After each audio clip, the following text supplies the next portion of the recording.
Hey everybody, welcome to Vacuum Wars. Today I'm going to try to figure out which is the best vacuum for pet hair. Over the years I've done a lot of tests and videos on this issue, but for this 2020 update I wanted to design a whole new set of tests using the best vacuums I know of for pet hair. I'll take a look at things like their ability to pick up pet hair on carpet and hard floors, their ability to resist tangles with pet hair and human hair of various lengths, and I'll finish up by making some other recommendations based on things that might be important for pet owners, like their bin size, filtration systems, weight, and price. The first thing I did is thin the herd a little bit. I whittled the main contenders down to just 7 vacuums. I did this on the basis of previous hair tangle tests I've done. Basically, most vacuums I've tested in the past, and really most vacuums since they've been invented, don't do great with hair over about 7 inches. It's just a fact of vacuum cleaner brush rollers, they just get tangled with hair. But lately there have been a few innovations in the vacuum world that have tried to solve this problem, from companies like Bissell, Shark, and Dyson, which use various methods to reduce and even come very close to eliminating pet hair tangles completely. For example, Bissell uses a unique wide brush design to reduce tangles. Shark actually has a few different methods to do this, such as the standard so-called 0M technology, which has little combs on the top of the housing that actively remove the hair as it gets tangled, like on this Navigator 0M. I also included the Apex 0M in this test to see if the Duo Clean roller in the front changes anything, as well as the brand new Shark Vertex, which has a redesigned version of the anti-hair wrap technology as well as a Duo Clean roller. I included the new Dyson V11 outsize cordless vacuum in this final 7 as well because of Dyson's innovative anti-hair wrap brush design, which works amazingly well, which is probably why it's being copied so much, but they do only include this in their cordless vacuum. So even though this test was supposed to be just about uprights, I thought I would include the Dyson V11 here as well. Finally, I added 2 older style vacuums, the Shark Rotator True Pet and the Dyson Multifloor 2. I included these more for control purposes than anything else. Neither of these vacuums make any anti-hair wrap claims, but they both tend to show up in other lists of best vacuums for pet hair. The first test was carpet surface pickup and anti-hair wrap. With pet hair, I used hair that averaged about 2.5 to 3 inches in length. I used exactly 2 grams of it and tried to evenly spread it out and mash it down with a roller in an attempt to get those difficult to pick up embedded single fibers in carpet, and then I vacuumed for 1 minute each.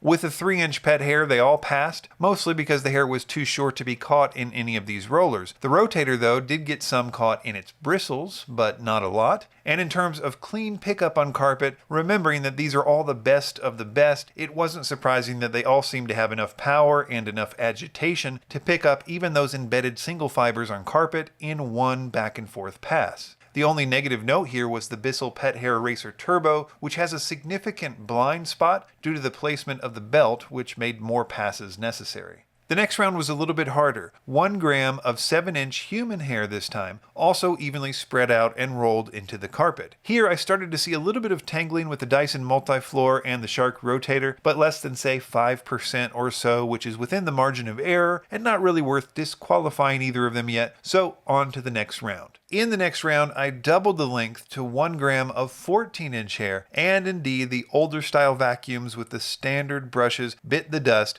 78% was caught in the Shark Rotator True Pet and 56% on the Dyson Multifloor 2, and even the Bissell was eliminated here with around 26% caught in its roller. The next round was double the amount, but the same 14-inch length in an attempt to overload the rollers. And this finally did it for the V11 cordless, but it was still pretty good with only 17% caught in the roller. So the final 3 were the 3 Shark 0M models, and I increased the length of hair to 18 inches and went straight to 2 grams each. By far the hardest hair tangle test I've ever done. And the 2 Duo Cleans were able to do it with no hair caught in the roller in the first test. The Navigator 0M was interesting. It would have failed this 2 gram 18-inch test if I gave it the normal 1 minute to run. But once I noticed that it was going to fail anyway, I thought I would see what would happen if I let it run for another minute or so. Basically, I wanted to see if the little combs I mentioned earlier would comb off the hair, even 2 grams of 18-inch hair, if I gave it a little more time, and it really did.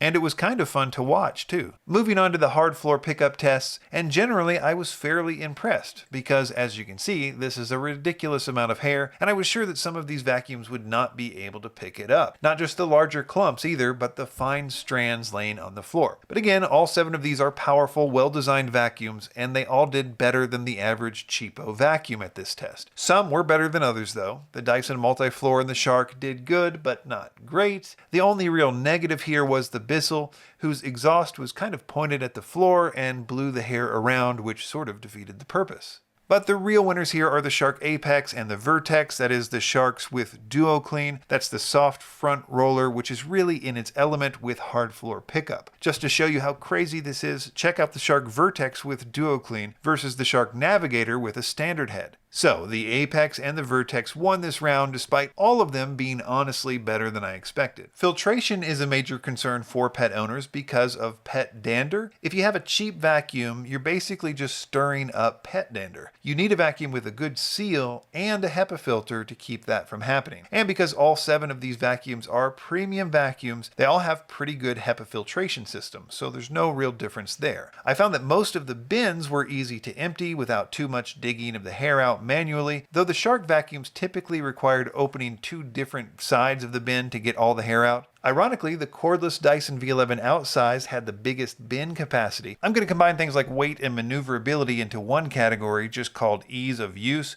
You would think that the cordless would be the easiest to use, but in my opinion, it's actually one of the most difficult to use because of all the weight on your arm, especially if you have a large area to vacuum. I actually like the smaller Shark Navigator the best in the ease of use category, as it's the lightest of all the uprights and it has the same basic construction as the standard Navigator that made Shark a household name, in part because of its maneuverability and weight. In terms of price, here is the order from cheapest to most expensive, and there's a pretty major gap between them. Okay, so with all that in mind, here are my recommendations. I like the Shark Navigator 0M for value, especially if you have mostly carpets in your home. I was worried that it wouldn't do that good on hard floors, but it did better than most of them actually. It's cheap and it can handle pet and human hair better than almost anything out there, especially if you give it a little time to work. For a more premium price, I recommend the Apex or the new Vertex. The Vertex has more power and a few more bells and whistles. You can see my review on both, but I like these especially if you have mostly hard floors. Those Duo Clean rollers are great for cat litter and other tiny heavy bits that other vacuums just can't handle. One important note is that you must, I repeat, must periodically clean behind those little soft rollers, as material will build up there if you don't, and it will cause the vacuum not to start until it's cleared. These others are really good buys too. They're all premium vacuums. I will link all 7 in the description. A quick note is that I bought all these vacuums with my own money. This was not a sponsored review in any way, but I have done some consulting work with Shark in the past.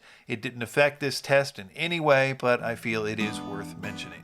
Be sure to subscribe to Vacuum Wars before you leave, and thanks for watching.